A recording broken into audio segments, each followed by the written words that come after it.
So, Professor Burns, is it just because of rapid localization just before 1997, or is it because of the Iron Rice Bowl system? You mean that civil service reform is stalled? I don't think it's the result of either of these. I think it is a lack of political will. We have, in 1997, we transitioned 1997 with our colonial political institutions, our colonial civil service, our colonial education system, of which I'm a part, and our colonial economy, which is kind of dominated by tycoons and monopoly, I would say. We transitioned with this, and the political institutions have not produced demand for civil service reform. So I don't think it's that the unions, civil service unions, are too strong.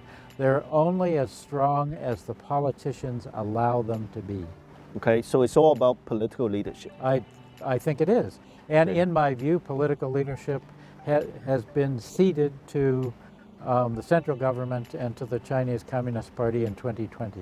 So it's loyalty, not just to Hong Kong SAR government, it's loyalty to the China as well.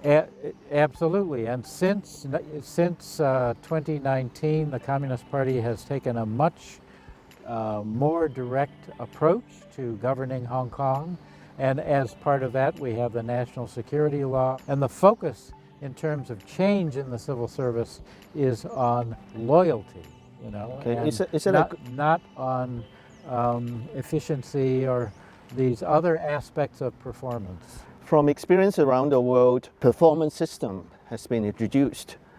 How well is Hong Kong doing when compared to Singapore, which has every department has a performance management system, as I understand it? And I think if you ask the CSB, the Civil Service Bureau, they would say, well, we have a performance system here too, but ours is very weak. It doesn't focus on improving performance through incentives. But this gets to the question about what should civil service reform be focused on. If you look internationally, you would see cost cutting has been one thing. We did that.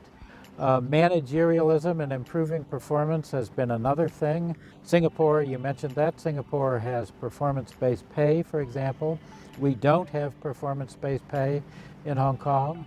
But there are other aspects to civil service reform, and I am referring especially to aligning the values and culture of the civil service with the people that work there to promote public service.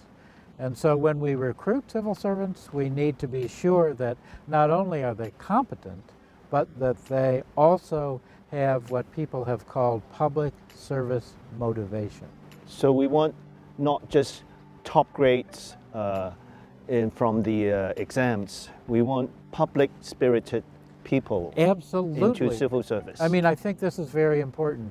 People with a passion for public service. And I think the civil service here in Hong Kong has focused especially on competence, on can you do the job, how well can you do the job, as rather than focusing on a passion for public service. And I think it is that which we need to focus on.